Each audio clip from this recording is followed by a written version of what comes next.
Clip number 566۔ اس clip میں آپ قرآن پاک کی سورہ یوسف کی آیت نمبر 37 سے لے کر 38 تک کی تلاوت، ترجمہ اور تفسیر قرآن صراط الجنان سماعت فرمائیں گے۔ بسم اللہ الرحمن الرحیم،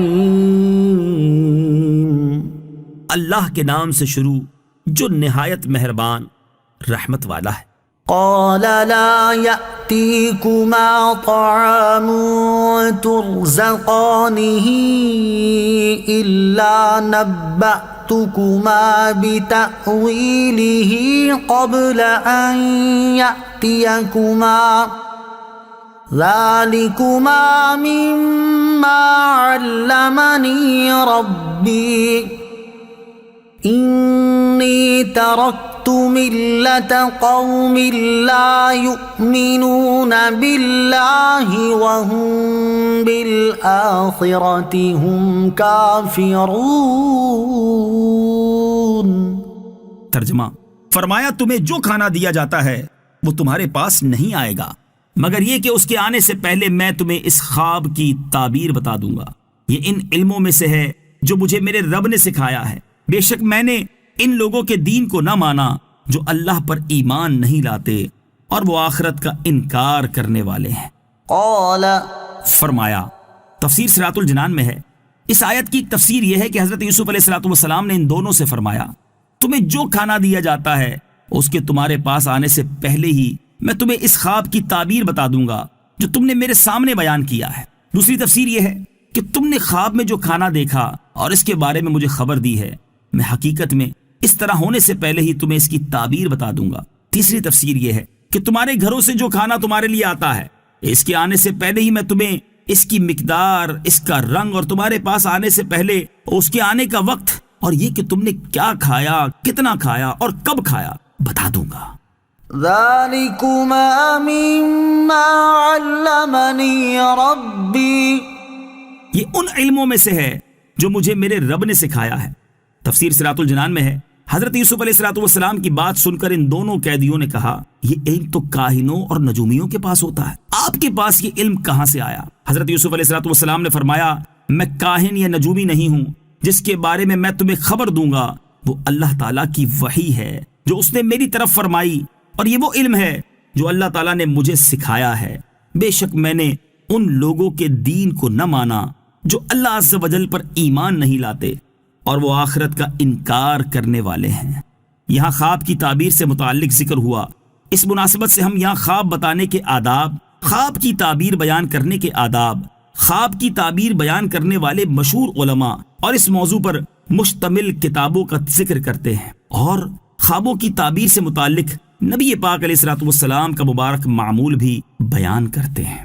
خواب کی تعبیر سے متعلق نبی اکرم علیہ السلام کا معمول اور دو خوابوں کی تعبیریں۔ اعلیٰ حضرت امام احمد رضا خان علیہ رحمۃ الرحمن فرماتے ہیں، احادیث صحیحہ سے ثابت ہے کہ حضور اقدس سید عالم صلی اللہ تعالی علیہ وآلہ وسلم اسے یعنی خواب کو امر عظیم جانتے اور اس کے سننے، پوچھنے، بتانے، بیان فرمانے میں نہایت درجے کا اہتمام فرماتے۔ صحیح بخاری وغیرہ میں ہے، حضرت سمورہ بن جندب رضی اللہ تعالیٰ عنہ سے ہے کہ پیارے آقا علیہ السلام نماز صبح پڑھ کر حاضرین سے دریافت فرماتے، آج کی شب کسی نے کوئی خواب دیکھا؟ جس نے دیکھا ہوتا وہ عرض کرتا اور پیارے آقا علیہ السلام خواب کی تعبیر فرماتے۔ اسی سلسلے میں دو احادیث ملاحظہ ہوں۔ چنانچہ حضرت عبداللہ ابن عمر رضی اللہ تعالیٰ عنہما سے روایت ہے کہ نبی کریم صلی اللہ تعالیٰ علیہ وسلم نے ارشاد فرمایا، میں سویا ہوا تھا کہ میرے پاس دودھ کا پیالہ لایا گیا، میں نے اسے پیا یہاں تک کہ اس کی سیرابی میرے ناخنوں سے بھی نکلنے لگی، پھر میں نے اپنا بچا ہوا حضرت عمر رضی اللہ تعالیٰ عنہ کو دے دیا۔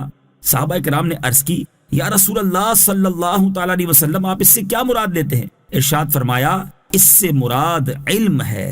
حضرت عبداللہ ابن سلام رضی اللہ تعالیٰ عنہ فرماتے ہیں، میں نے دیکھا کہ گویا میں ایک باغ میں ہوں اور باغ کے درمیان میں ایک ستون ہے جس کی چوٹی پر ایک حلقہ ہے، مجھ سے کہا گیا کہ اس پر چڑھو، میں نے کہا مجھ میں اتنی طاقت نہیں، پھر میرے پاس ایک ملازم آیا اور اس نے میرے کپڑے سنبھالے تو میں چڑھ گیا اور میں نے اس حلقے کو پکڑ لیا، جب میں بیدار ہوا تو میں نے حلقہ پکڑا ہوا تھا، پھر میں نے رسول کریم صلی اللہ تعالی علیہ وسلم سے یہ خواب بیان کیا تو آپ علیہ السلام نے ارشاد فرمایا، وہ باغ تو اسلام کا باغ ہے اور وہ ستون بھی اسلام کا ستون ہے اور وہ حلقہ مضبوط حلقہ ہے یعنی آخری وقت تک تم اسلام کو ہمیشہ پکڑے رہو گے۔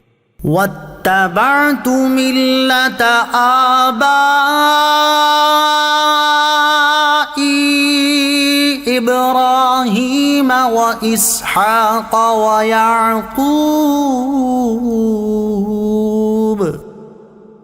ما كان لنا أن نشرك بالله من شيء ذلك من فضل الله علينا وعلى الناس ولكن أكثر الناس لا يشكرون۔ ترجمہ، اور میں نے اپنے باپ دادا ابراہیم اور اسحاق اور یعقوب کے دین ہی کی پیروی کی۔ ہمارے لیے ہرگز جائز نہیں کہ ہم کسی چیز کو اللہ کا شریک ٹھہرائیں، یہ ہم پر اور لوگوں پر اللہ کا ایک فضل ہے، مگر اکثر لوگ شکر نہیں کرتے۔ واتبعت ملة آبائي، اور میں نے اپنے باپ دادا کا دین اختیار کیا۔ تفسیر صراط الجنان میں ہے، حضرت یوسف علیہ السلام نے اپنے معجزے کا اظہار فرمانے کے بعد یہ بھی ظاہر فرما دیا کہ آپ خاندان نبوت سے ہیں اور آپ کے آباء و اجداد انبیاء علیہ السلام ہیں جن کا بلند مرتبہ دنیا میں مشہور ہے۔